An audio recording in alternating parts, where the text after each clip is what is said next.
क्या हो गया भाई, बहुत उदास लग रहा है। कल रूटीन चेकअप किया था, उसकी रिपोर्ट आई है। अच्छा, तो क्या आया रिपोर्ट में? मेरा फास्टिंग ब्लड ग्लूकोज बढ़ गया है और HbA1c भी बढ़ गया है। अच्छा, कितना है? फास्टिंग ब्लड ग्लूकोज 120 मिलीग्राम है और HbA1c 6 है। मुझे तो डर लग रहा है कहीं मुझे डायबिटीज की मेडिसिन न स्टार्ट करनी पड़े। डोंट वरी, ये प्री डायबिटीज है, हम इसे रिवर्स कर सकते हैं। सच में? तो बताओ क्या करना है। चलो बताता हूँ। प्री डायबिटीज एक ऐसी कंडीशन जिसमें हमारे ब्लड शुगर लेवल्स नॉर्मल से ज़्यादा होते हैं, लेकिन इतने भी ज़्यादा नहीं होते कि उसे डायबिटीज़ कहा जा सके। ठीक है, तो प्री डायबिटीज़ ये एक बॉर्डर की तरह काम करती है। अगर कुछ भी नहीं किया, कुछ भी इंटरवेंशंस नहीं किए, उसको ट्रीट नहीं किया, तो 37% चांसेस है कि आने वाले 4 से 5 सालों में आपको डायबिटीज़ होगा।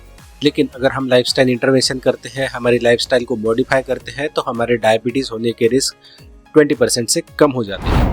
लॉन्ग टर्म डाटा भी यही सजेस्ट करता है कि अगर हम हमारी लाइफस्टाइल को मॉडिफाई करते हैं तो आने वाले 10 साल तक हम प्री डायबिटीज़ को डायबिटीज़ में कन्वर्ट होने से रोक सकते हैं। तो क्या है ये लाइफस्टाइल इंटरवेंशंस, जानते हैं इस वीडियो में।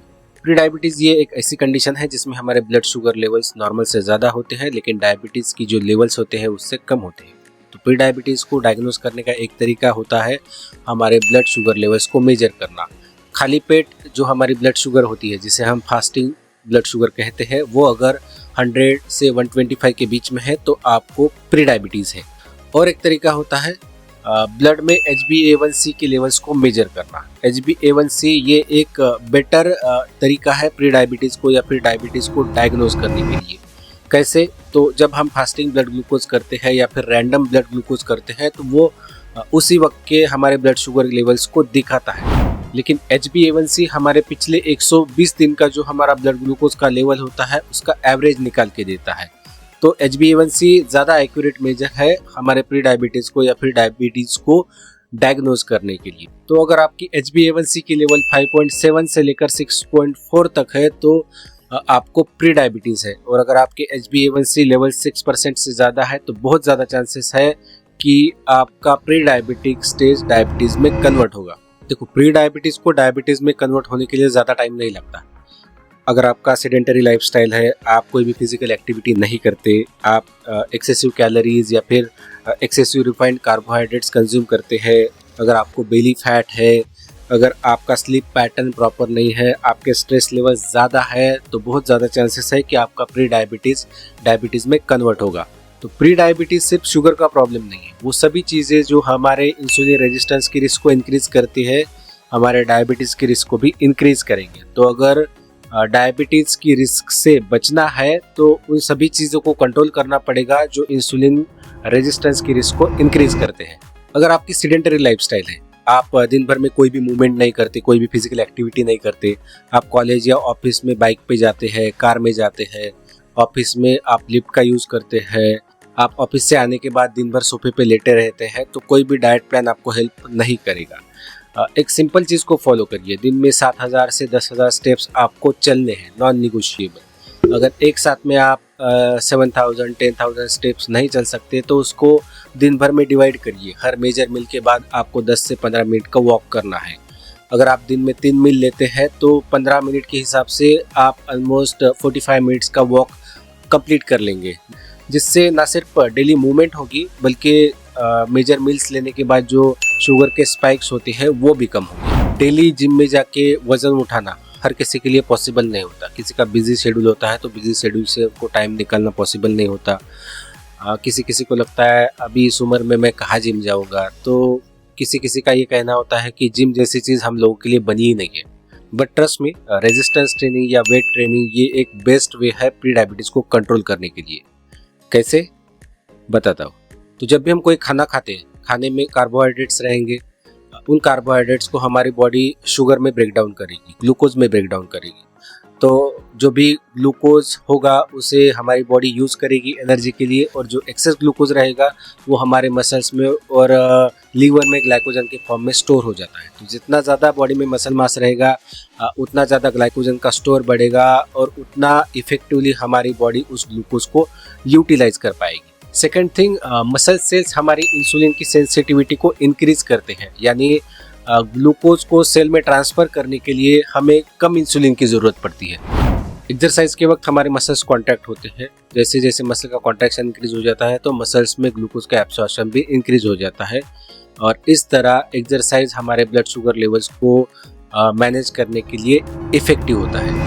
रेजिस्टेंस ट्रेनिंग हमारे बॉडी में जो क्रोनिक इन्फ्लामेशन होता है उस क्रोनिक इन्फ्लामेशन को भी कम करता है, जिससे इंसुलिन रेजिस्टेंस भी कम हो जाता है। अगर आप जिम नहीं जा सकते रेजिस्टेंस ट्रेनिंग करने के लिए तो आप घर में भी बॉडी वेट एक्सरसाइजेस कर सकते हैं, जैसे स्क्वाट्स या फिर पुशअप्स। और अगर आप अफोर्ड कर सकते हैं तो आप रेजिस्टेंस बैंड्स का भी यूज़ कर सकते हैं रेजिस्टेंस ट्रेनिंग करने के लिए। वर्कआउट हो गया, अब बात करते हैं डाइट की। तो प्री डायबिटीज़ को कंट्रोल करने के लिए किसी भी फैंसी डाइट को फॉलो करने की ज़रूरत नहीं है। चावल को छोड़ने की ज़रूरत नहीं है, गेहूं की रोटी छोड़ने की ज़रूरत नहीं है, गेहूं को ज्वार बाजरा या फिर बाकी किसी मिलेट से रिप्लेस करने की ज़रूरत नहीं है। जो भी खाना आप रेगुलरली खाते आ रहे हैं उसी को आपको कंज्यूम करना है। बस इस बात का ध्यान रखना है कि अपने डाइट में, अपनी प्लेट में फाइबर्स और प्रोटीन के प्रोपोर्शन को इंक्रीज करना है। तो हमारी प्लेट में 50% सैलेड या फिर वेजीज होनी चाहिए, 25% प्रोटीन होना चाहिए और बाकी बचा 25% कार्बोहाइड्रेट होना चाहिए। बस कुछ बेसिक चीज़ों को फॉलो करो। अपनी प्लेट में प्रोटीन और फाइबर्स की क्वांटिटी को इंक्रीज करो, कार्बोहाइड्रेट्स की क्वांटिटी को लिमिट करो, रिफाइंड कार्बोहाइड्रेट्स को कम करो, जंक कैलोरीज को कम करो और साथ ही साथ एम्प्टी कैलोरीज को भी कम करो। देखो, खाना खाने के बाद शुगर स्पाइक्स होना नॉर्मल है, हमें शुगर स्पाइक्स से डरना नहीं है। जब भी हम खाना खाते हैं ऑब्वियसली हमारे खाने में कार्बोहाइड्रेट्स रहते हैं, कार्बोहाइड्रेट्स हमारे बॉडी में ब्रेक डाउन होते हैं शुगर्स में और इस शुगर को सेल के अंदर ट्रांसफ़र करने के लिए इंसुलिन भी रिलीज होगा, तो इंसुलिन स्पाइक भी रहेगा और शुगर स्पाइक भी रहेगा। तो हमें शुगर स्पाइक से डरना नहीं है। हम इन शुगर स्पाइक्स को भी कंट्रोल कर सकते हैं। कैसे? तो जो भी कार्बोहाइड्रेट रिच फूड्स होते हैं उनको प्रोटीन के साथ कंबाइन करके, जैसे चावल को दाल के साथ कंबाइन करके, चावल को छोले के साथ या फिर राजमा के साथ कंबाइन करके हम शुगर स्पाइक्स को कम कर सकते हैं। या फिर हमारे डाइट में फाइबर्स और प्रोटीन के प्रोपोर्शन को इंक्रीज करके भी हम शुगर स्पाइक्स को कम कर सकते हैं। जब भी खाना खाते हैं तो इस बात का ध्यान रखिए कि कार्बोहाइड्रेट्स को कंज्यूम करने से पहले आप फाइबर्स या फिर प्रोटीन्स को कंज्यूम कर रहे हैं। जैसे मसल मास को इंक्रीज करके हम इंसुलिन सेंसिटिविटी को इम्प्रूव कर सकते हैं, सेम वे बेली फैट कम करके भी हम हमारी इंसुलिन सेंसिटिविटी को इम्प्रूव कर सकते हैं और प्री डायबिटीज़ को और हमारी शुगर्स को कंट्रोल कर सकते हैं। अब्डोमिनल फैट, हमारे पेट के अराउंड जो फैट होता है, पर्टिकुलरली हमारे जो मेजर ऑर्गन्स होते हैं, लीवर, किडनी, उनके अराउंड जो फैट जमा होता है उसे हम विसरल फैट कहते हैं। विसरल फैट ये एक एक्टिव ऑर्गन की तरह काम करता है। हमारी बॉडी में किडनी, लीवर, हार्ट, ये जो मेजर ऑर्गन्स होते हैं उनके कुछ ना कुछ फंक्शंस होते हैं। ये सभी ऑर्गन्स हमारे मेटाबॉलिक हेल्थ को इम्प्रूव करते हैं, लेकिन विसरल फैट हमारी मेटाबॉलिक हेल्थ को खराब करता है। विसरल फैट कुछ ऐसे मॉलिक्यूल्स को हमारी बॉडी में रिलीज करता है जो हमारी बॉडी में इन्फ्लामेशन करते हैं। विसरल फैट इंसुलिन को काम करने से भी रोकता है, जिसे हम इंसुलिन रेजिस्टेंस कहते हैं। तो बेली फैट या फिर हमारा जो टोटल बॉडी फैट परसेंटेज है उसे कम करना है। टोटल बॉडी फैट परसेंटेज कम करने के लिए क्या करना है? तो कैलोरी डेफिसिट बनाना है।